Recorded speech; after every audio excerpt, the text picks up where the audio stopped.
नमस्कार, मैं doctor R S Patel. आप देख रहे हैं बुलेटिन 8 PM। बुलेटिन 8 PM पर सरकार से तीखा सवाल। हां, निश्चित रूप से आज उत्तर प्रदेश सरकार से, योगी सरकार से तीखा सवाल है। यूं तो रोज हत्या और अपराध उत्तर प्रदेश में चरम पर है। यूं ही देखते देखते भारतीय जनता पार्टी के एक एक शब्द जुमला नजर आने लगे। गांव से लेकर शहर तक लोगों को एक एक बात योगी सरकार के नजर आने लगी। लोगों के जेहन में योगी सरकार का वह शब्द जरूर गूंजता है, न हत्या, न जंगल राज, न भ्रष्टाचार, अब की बार भाजपा सरकार। क्या हो रहा है उत्तर प्रदेश में? क्यों जल रहा है उत्तर प्रदेश? आखिर उत्तर प्रदेश जो अमन, चैन और शांति वाला प्रदेश था, आज उत्तर प्रदेश को जरायम का प्रदेश क्यों कहा जाने लगा है? पूरे भारत के कोने कोने में उत्तर प्रदेश का क्राइम ग्राफ सबसे ऊपर आखिर क्यों आ गया? क्या योगी बाबा द्वारा सरकार नहीं संभल रहा? आज इन तमाम मुद्दों को लेकर, तमाम विषयों को लेकर बुलेटिन 8 PM पर मैं आप सबके बीच एक एक शब्दों का तहकीकात आप सबके बीच में रखने जा रहा हूं। हां, तो शुरुआत बुलेटिन 8 PM में आज सनसनीखेज। आज अपने देश भर के प्यारे साथियों, चाहने वाले प्यारे मित्रों, बुलेटिन 8 PM के दर्शकों से अनुरोध है कि आप शेयर करिए, फॉलो करिए, लाइक करिए, क्योंकि सच में यह वह बुलेटिन है जो आपको सच से अवगत कराता है। समझिए, समझना पड़ेगा, आवाज बुलंद करना पड़ेगा। शुरुआत करते हैं कानपुर से। उत्तर प्रदेश सरकार और कानपुर का कितना बड़ा गठजोड़ है। कानपुर कांड में विकास दुबे फरार, 100 घंटे के बाद भी सुराग नहीं, तलाश कर पाई उत्तर प्रदेश या योगी सरकार की पुलिस। 100 घंटे बीत गए। 8 पुलिसकर्मियों की हत्या, 2 पुलिसकर्मियों की इलाज के दौरान मौत, अब तक 10 पुलिसकर्मियों की हत्या हो गई। 100 घंटे बीत गए और कुख्यात जाति आतंकवादी विकास दुबे का अब तक अता पता नहीं है। क्यों नहीं है? कहां गई योगी सरकार का वह जवान जो लंबे लंबे जवान से योगी सरकार बोला करते थे? कहा करते थे? उस बात को याद दिलाना पड़ेगा। आज कानपुर में बीते दिनों में हुए एनकाउंटर में कुख्यात बदमाश विकास दुबे और उसके गैंग ने मुठभेड़ में पुलिस वालों को मारकर वहां से फरार हो गया। अब तक करीब 100 घंटे का वक्त गुजर गया, लेकिन विकास दुबे अब तक फरार है, कहीं कोई अता पता नहीं है। सबसे बड़ा गैंगस्टर का कोई पता नहीं। लेकिन सवाल यह है कि इतने बड़े अपराध को अंजाम देने वाला कानपुर का सबसे बड़ा क्रिमिनल आखिर कहां गायब है? कहां गायब है? आखिर कहां चला गया? ऐसा इसलिए है क्योंकि दाग खाकी वर्दी पर है। दाग खाकी वर्दी पर है। अगर पुलिस वालों की सेना होती तो विकास दुबे जातीय आतंकवादी अर्थात गैंगस्टर न बना होता। खाकी और खादी का इतना बड़ा मेलजोल कि विकास दुबे खतरनाक आतंकवादी बन जाता है। अगर पुलिस की भेदिया खाकी भेदिया नहीं होती, खाकी का रंग भेदिया नहीं होता, तो आज 10 पुलिसकर्मियों की हत्या नहीं हुई होती। विकास दुबे के पंख कितने बड़े हो गए, इसका अंदाजा इस बात से लगाया जा सकता है कि वारदात को अंजाम देने के बाद भी अब तक विकास दुबे का पता नहीं।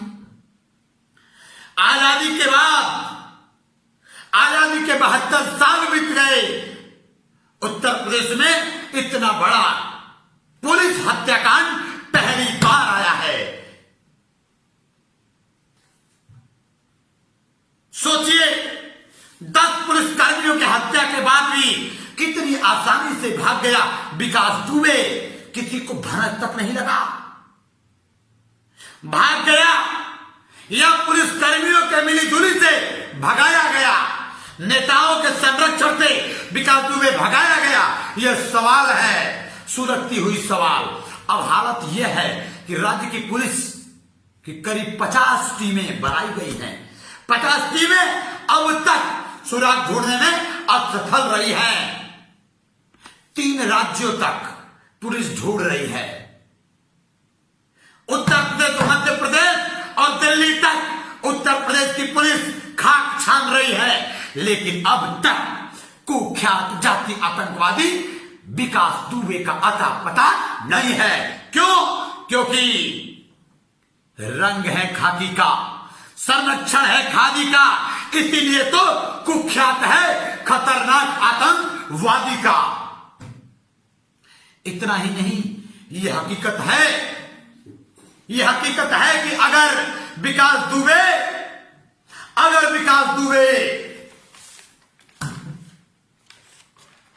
अगर यह सच है कि अगर विकास दुबे का कोई गॉडफादर न होता तो शायद 8 पुलिसकर्मी वाले शहीद न होते, 10 पुलिसकर्मियों की मौत न हुई होती। यह सच है कि विकास दुबे का गॉडफादर खाकी से लेकर खादी तक बना है। यह सच है कि खाकी और खादी का इतना बड़ा गठजोड़ कि खतरनाक आतंकवादी पैदा हो गया विकास दुबे।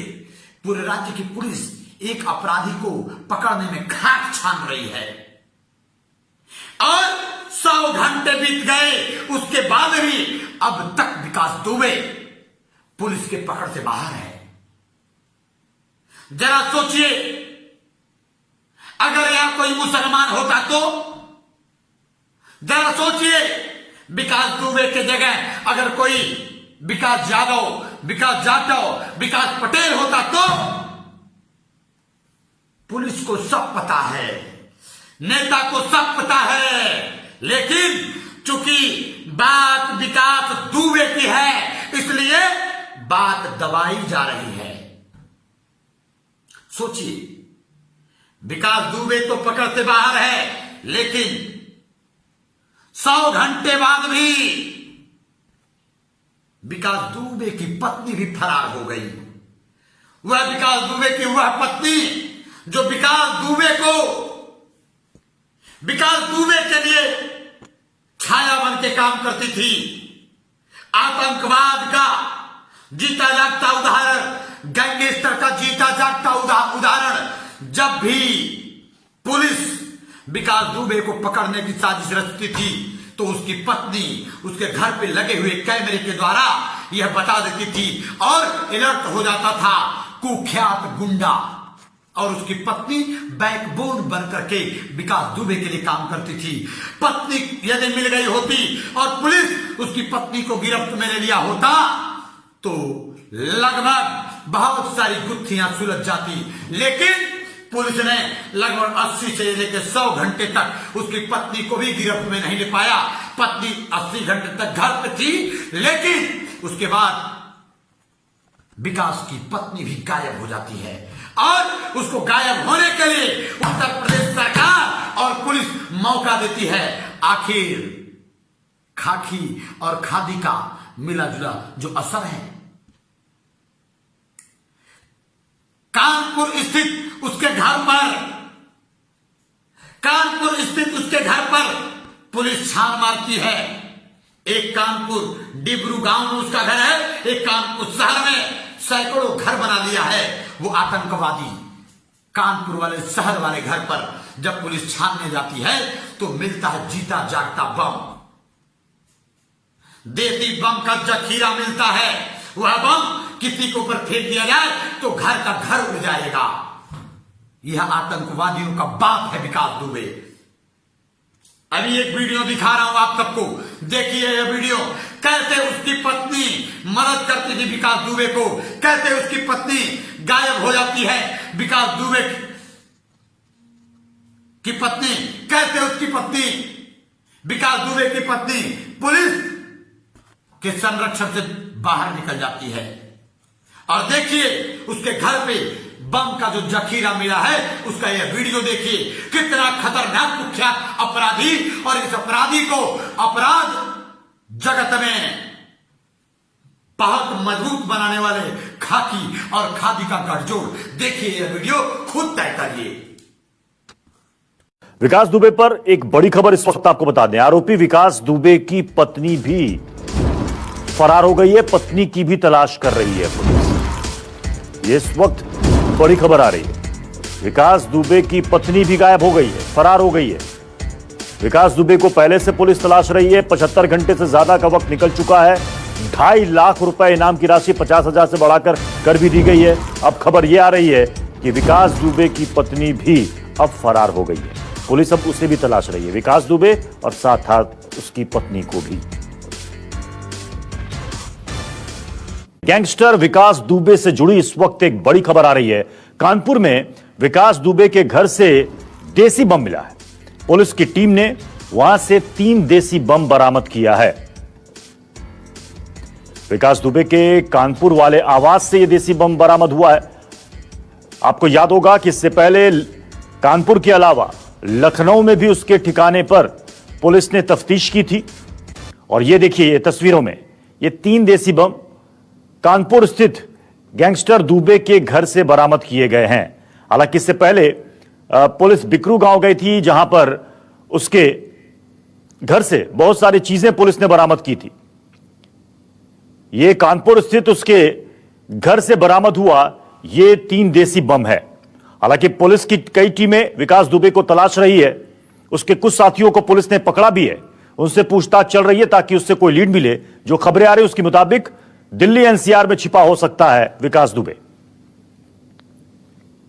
जारी आप हमारे ठीक पीछे तस्वीरों में देख सकते हैं कि यहाँ पर भारी पुलिस फोर्स अभी भी तैनात है और लगातार जांच पड़ताल का दौर जारी है। लेकिन अब हम आपको जो तस्वीरें दिखाने जा रहे हैं उससे आप अंदाजा लगा सकेंगे कि विकास दुबे ने किस तरीके की तैयारी की थी। 2 किलो विस्फोटक, 6 तमंचे, 25 से ज्यादा कारतूस और बम बनाने का बहुत सारा सामान भी मिला था। लेकिन ये कुछ जीवित बम आपको दिखा रहे हैं हम आपको। ये देखिए, ये पानी में डाल के निष्क्रिय किए गए हैं। ये वो जीवित बम हैं जो विकास दुबे के घर से बरामद हुए थे। कहा जा रहा है कि ये बम इतने शक्तिशाली हैं कि अगर एक बम किसी के ऊपर फेंक दिया जाए तो उसकी मौत निश्चित है। इन देसी बमों में इतनी ताकत है कि एक बम किसी एक दीवार को भी गिरा सकता है। तो ये जो तस्वीरें हम आपको दिखा रहे हैं, आप इससे अंदाजा लगा सकते हैं कि किस तरीके से यहाँ पर विस्फोटकों का जखीरा था। एक बार फिर हम आपको दिखाएंगे कि किस तरीके से ये बम आप देख रहे हैं कि बम यहाँ पर पानी में डालकर निष्क्रिय किए गए हैं। बहुत सारा विस्फोटक, बहुत सारा अवैध असलहा यहाँ से बरामद किया गया और जांच पड़ताल का दौर अभी भी जारी है। आप देख रहे हैं कि पुलिस के तमाम अधिकारी आपको हमारे ठीक पीछे नजर आ रहे हैं, जो अभी भी गांव में इस बात की पड़ताल कर रहे हैं कि क्या इस गांव में और भी हथियार और भी विस्फोटक हो सकते हैं। इसलिए तमाम घरों की तलाशी ली जा रही है। आप देख रहे हैं कि जो तमाम घर हैं उसमें पुलिस का आना जाना जारी है। कितने हथियार थे इसका भी यहाँ पर सत्यापन किया जा रहा है। हालांकि सभी इस गांव में जो भी लाइसेंसी हथियार थे उन सबका लाइसेंस निरस्त किया जाएगा। ये आप एक्सक्लूसिव तस्वीरें देख रहे हैं। कानपुर में विकास दुबे के घर से बरामद हुए 3 देसी बम की तस्वीर आप देख रहे हैं। सीधे मानस का रुख करते हैं। मानस, इससे पहले 2 तारीख की घटना के बाद पुलिस ने जो छापेमारी की थी वहां से कुछ चीजें बरामद हुई थी। ये 4-5 दिनों के बाद ये 3 देसी बम बरामद हुआ है। ये उसके घर के अंदर से बरामद हुआ। आपने बताया कि आसपास के गांव के घरों को भी तलाशा जा रहा है कि हो सकता है कि वो उसने हथियार किसी दूसरे घर में भी छिपा कर रखे हो।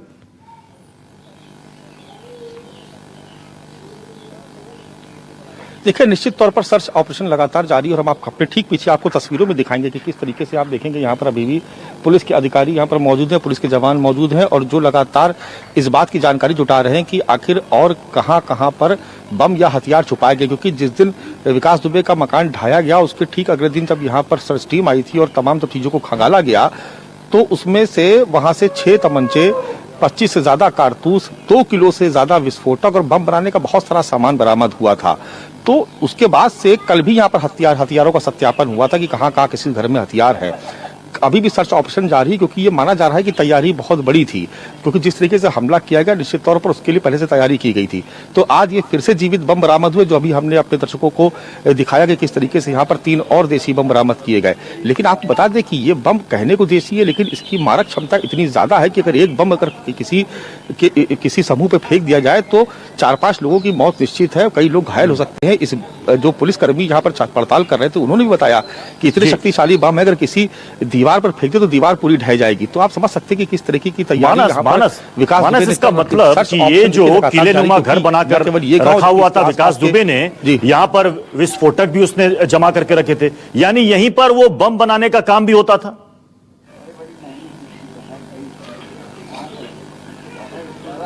देखिए, हम विकास दुबे के इस घर को, जो हमारे पीछे आप देख रहे, खाली इस घर को विकास दुबे का घर हम नहीं मान सकते, क्योंकि इस गांव का हर घर विकास दुबे का घर है। हर घर में उसके लोग थे और हर घर में उसके पास जो अवैध हथियार, अवैध असलहों को जमा करने का उसके पास ठिकाना था। और आसपास के गांव में देखिए, ये एक बहुत बड़ी परेशानी है कि पुलिस इसको इसीलिए सर्च करने में बहुत टाइम लग रहा है, क्योंकि न केवल ये गांव, इसके आसपास के जो तमाम 25-30 गांव उसमें वर्चस्व था और वहां पर तमाम गांव में अलग अलग घरों में उसके लोग रह रहे थे।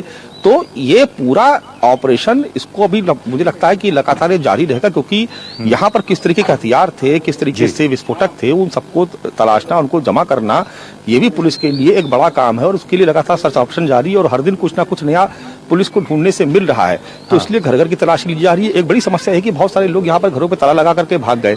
अब उन घरों के भीतर दाखिल होना, वहां पर सर्च करना, ये भी पुलिस के लिए थोड़ा सा दिक्कत तलब है। लेकिन चूंकि बहुत भारी फोर्स यहाँ पर तैनात है और लगातार सर्च ऑपरेशन जारी है, इसलिए यहाँ पर अभी थोड़ा और वक्त लगेगा। हो सकता है कि कुछ और हथियार, कुछ और विस्फोटक भी बरामद हो जाए। कोई बड़ी बात नहीं है। प्रत्युष जी मानस, यही बात, चूंकि आपने जो तस्वीर दिखाई है और ये भेजी है वो हम दर्शकों को दिखा रहे हैं, क्योंकि 4 दिन के बाद ये 3 देसी बम बरामद हुए हैं। और जो बात आप कह रहे हैं कि हर घर, हर गांव, वहां पर विकास दुबे का घर है और कई लोग वहां से जा चुके हैं। यानी कि ये माना जाए मानस कि पुलिस ये मान रही कि जो अभी तक जो बरामद हुआ है, 6 तमंचा, 25 कारतूस, 2 किलो विस्फोटक, 3 देसी बम, ये हो सकता है कि ये फिलहाल झांकी है। बहुत अभी ज्यादा असलहा या हथियार अभी भी छिपा हो वहां पर गांव में, जो अभी पुलिस को सामने नजर नहीं आ रहा है।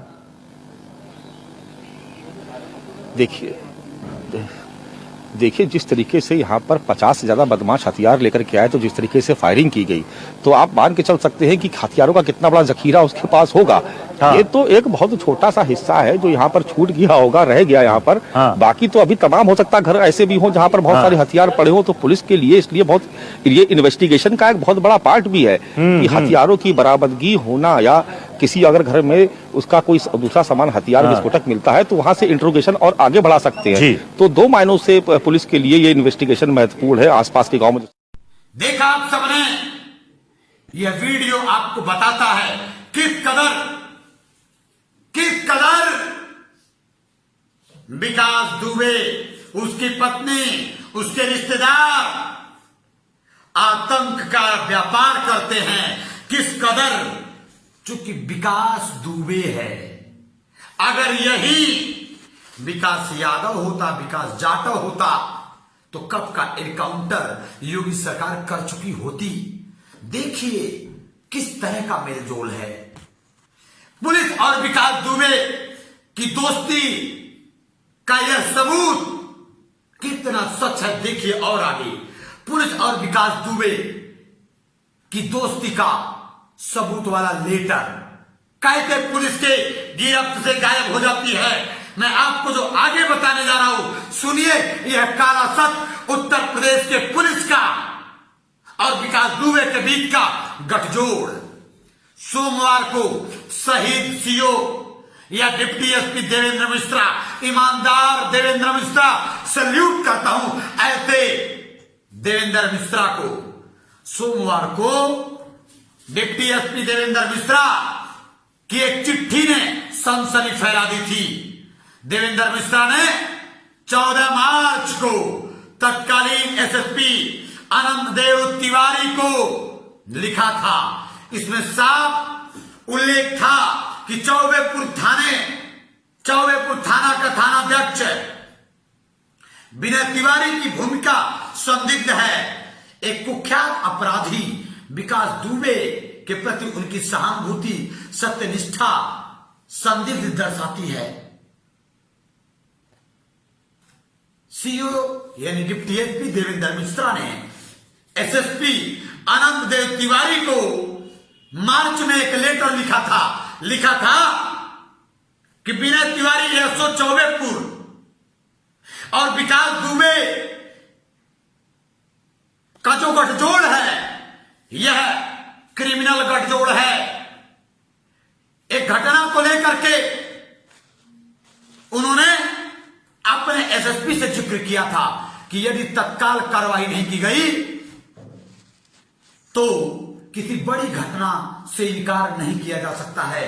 इस पत्र में यह भी लिखा गया था कि विकास के खिलाफ दर्ज एक मुकदमे में तत्काल थानेदार विनय तिवारी ने वसूली के लिए धमकी के धारा 386 को हटवा दिया था। मामला था विकास तिवारी ने गुंडा गर्दी से गुंडा टैक्स वसूलने के लिए मांग किया था। उसके खिलाफ थाने में एफआईआर लिखा गया, लेकिन विनय तिवारी थानाध्यक्ष चौबेपुर ने 386 जो धारा है धमकी भरा धारा उसको और 307 जान से मारने की साजिश वाला धारा विनय तिवारी ने हटा दिया था, जिसको लेकर के ईमानदार डिप्टी एसपी देवेंद्र मिश्रा खपा थे। यहीं से कहानी की साजिश शुरू हो गई। देवेंद्र मिश्रा के हत्या की साजिश विनय तिवारी और खाकी के अंदर और खादी के अंदर से शुरू हो गई थी। वो लेटर यह बताता है, जो पत्र वायरल है, जो एसएसपी आनंद देव तिवारी को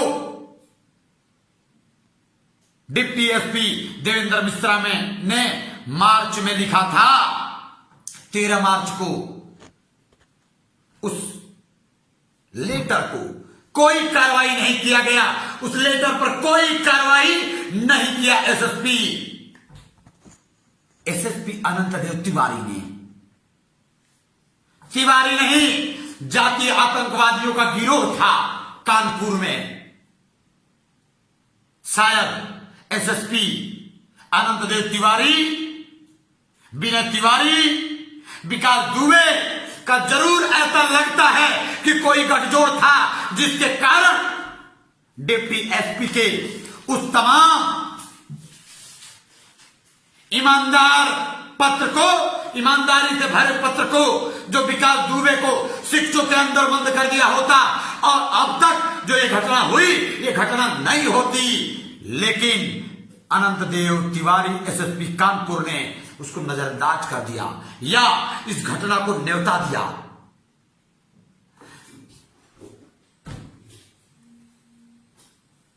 मुकदमे से धारा हटा ली गई थी। विवेचक ने स्वीकार किया कि मुकदमे से धारा हटा लिया गया था। उस मुकदमे में जब लगातार सीओ देवेंद्र मिश्रा ने पूछताछ किया तो उसका विवेचक ने बताया कि विनय तिवारी यस्सो ने इस धारा को हटाने के लिए दबाव बनाया था। सीओ देवेंद्र मिश्रा ने 14 मार्च को चौबेपुर थाने का निरीक्षण किया था। उन्हें पता चला था कि 13 मार्च को विकास के खिलाफ वसूली और जान से मारने की धमकी, बलवा मारपीट आदि की धमकी के तहत एफआईआर दर्ज हुई थी। जांच दरोगा अजहर इसरत को सौंपी गई थी। अगले दिन दरोगा अजहर इसरत ने जान से मारने की धारा 386 थानेदार विनय तिवारी के कहने और दबाव देने पर हटा दिया था। इस पर तत्कालीन सीओ देवेंद्र मिश्रा ने विनय तिवारी के खिलाफ एसएसपी आनंद देव तिवारी को एक चिट्ठी लिखकर रिपोर्ट भेजी थी, लेकिन रिपोर्ट के मुताबिक विनय तिवारी का विकास दुबे के घर आना जाना था और एसएसपी आनंद देव से भी शायद अंतरंग था। इसलिए थानेदार के खिलाफ एसएसपी ने कोई कार्रवाई नहीं किया और विकास दुबे को क्राइम करने की खुली छूट दे दिया। गंभीर घटना है। अगर एसएसपी अनंत देव तिवारी, विनय तिवारी और तमाम जातीय आतंकवादियों ने मौका नहीं दिया होता तो इतना बड़ा गुंडा और अपराधी 10-10 पुलिसकर्मियों की हत्या नहीं कर पाता।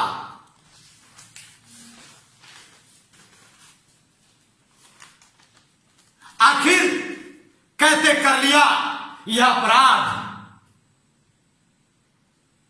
चिट्ठी का एक वीडियो वायरल है। किस कदर अनंत देव तिवारी, एसएसपी अनंत देव तिवारी, विनय तिवारी, यशो चौबेपुर और विकास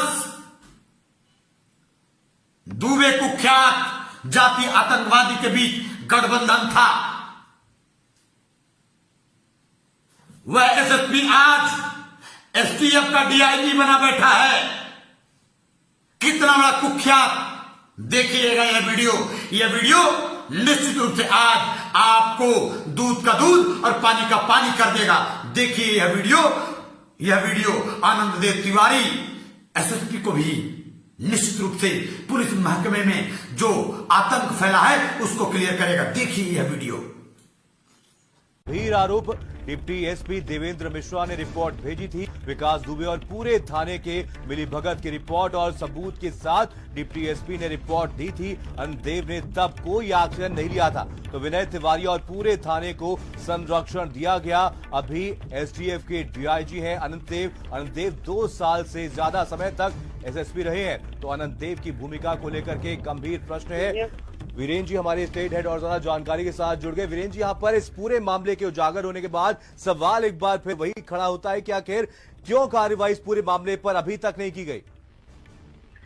ये बहुत चौंकाने वाली बात है कि यूपी पुलिस में सब कुछ सामने आ चुका है विकास दुबे के इस अभियान में, लेकिन अभी तक अधिकारियों पर कोई कार्रवाई नहीं की गई।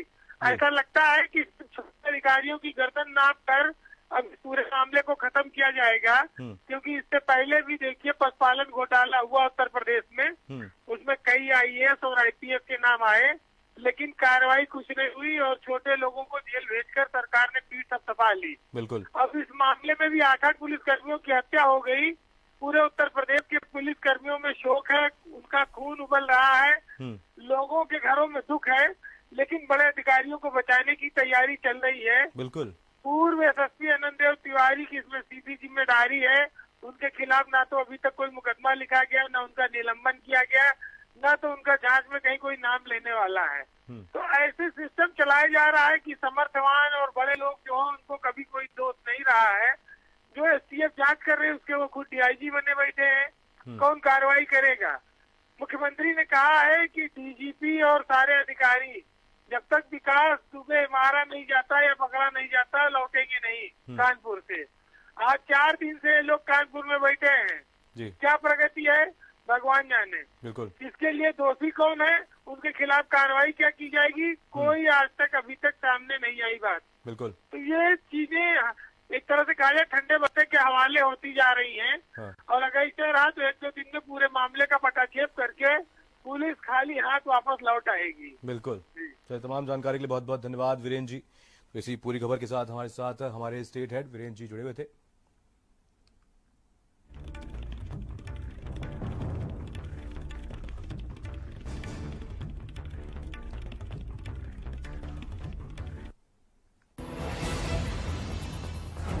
देखा आप सबने किस कदर उत्तर प्रदेश में योगी सरकार की खाकी और खतरनाक गुंडों का गठजोड़ है। देखा वीडियो आपने, जातीय आतंकवाद किस तरह हावी है उत्तर प्रदेश में। योगी आदित्यनाथ के अपराध मुक्त उत्तर प्रदेश का वादा निकला खोखला। बहुजनों की गई खूब दमदारी से हत्या। अब तक उत्तर प्रदेश में योगी आदित्यनाथ की सरकार जो ठाए करके एनकाउंटर के नाम से झूठी वाहवाही लूटा था, उसमें केवल और केवल दलित पिछड़ा माइनॉरिटी अर गड़रिया कुर्मी कोयरी धोबी पाती तेरी तमोड़ी रात भर चमार धरकार बिंद और पाती और मुसलमान के लोगों का एनकाउंटर हुआ है। यदा कदा शायद कहीं सवर्णों का हुआ, नहीं तो एनकाउंटर तो गिन गिन करके दलित एसटी एसटी और पिछड़ों का हुआ, मुसलमानों का हुआ। आज मैं सवाल करता हूं योगी सरकार से, है तुम्हारे में दम तो चलाओ सरकार, नहीं तो त्याग पत्र दो और राष्ट्रपति शासन लागू हो जाना चाहिए। कुछ सनसनी सवाल है। यूपी में योगी राज की स्थापना, यूपी में योगी सरकार के बाद दावा किया गया था कि अपराधी या तो जेल में होगा या तो यमराज के पास होगा या उत्तर प्रदेश से बाहर होगा। आखिर क्या हुआ उत्तर प्रदेश का? अगर अपराधी उत्तर प्रदेश से बाहर होता, यमराज के पास होता, तो इतनी बड़ी घटना विकास दुबे जाति आतंकवादी कैसे बन जाता? सवाल है बाबा जी तुम्हारे सरकार पर, तुम्हारे नपुंसकता भरी सरकार पर। यह भी सच है कि बहुत सारे छुट भैये मारे गए या इनकाउंटर में साजिशन पिछड़ों और मुसलमानों की हत्या की गई। यह सच है बाबा जी, आपने पिछड़ों और दलितों को मारा है, यह सच है। योगी अब जवाब दीजिए, वांटेड अपराधियों में विकास दुबे का नाम, लिस्टेड अपराधियों में विकास दुबे का नाम अब तक क्यों नहीं था? यह सवाल है। विकास दुबे को सवर्ण होने के नाम पर गुंडागर्दी करने का खुली छूट दे दी गई थी क्या? बीजेपी सरकार में विकास दुबे जैसे तमाम अभी कितने गुंडे को खुली छूट दी गई है? अभी तो सच सामने आएगा ही। आखिर क्यों दी जाती है जातीय अपराधियों को गुंडागर्दी की खुली छूट? यह पहली घटना नहीं है, यह पहली घटना नहीं है, लेकिन आजादी के 72 साल बाद भी यूपी में अब तक का सबसे बड़ा पुलिसकर्मियों की सामूहिक हत्या है। यह पहली घटना है। अब उत्तर प्रदेश में आजाद भारत के बाद पहली बार 10 पुलिसकर्मियों की एक साथ हत्या हुई है और यह संभव जंगल राज, इसे ही तो कहते हैं राम राज्य। यह राम राज्य में ही संभव है, यह योगी सरकार में ही संभव है। योगी सरकार अपराध मुक्त नहीं बल्कि खून से लथपथ सनी हुई पुलिसकर्मियों की हत्यारी सरकार है। दलितों पिछड़ों और मुसलमानों की हत्यारी सरकार है। आखिर क्यों नहीं दे देते इस्तीफा, यह सवाल है। इससे पहले बुलंदशहर में सुबोध कुमार सिंह की हत्या आरएसएस वालों ने, बजरंग दल वालों ने, सीधे कहिए तो आहे बगाहे बीजेपी वालों ने कर दिया था। सवाल है कि विकास दुबे का घर बिना कोर्ट के आदेश का सरकार ने क्यों गिराया? सवाल है। सवाल घूम फिर कर विकास दुबे से है। विकास दुबे के मामले पर योगी सरकार से है। विकास दुबे का घर गिराने से योगी सरकार को क्या मिला? कौन से कानून में लिखा है योगी जी कि अपराधियों का बिना कोर्ट बिना समन का घर गिरा दो? कौन से कानून में लिखा है?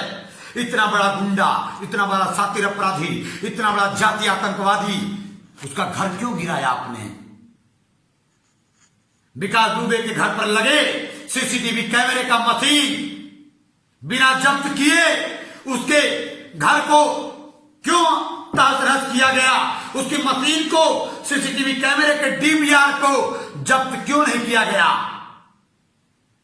उसके घर और गाड़ियों को नष्ट करके योगी सरकार ने स्वयं सबूत मिटाने का काम किया गया है। क्योंकि अगर उसके घर की एक एक तलाशी ली जाती,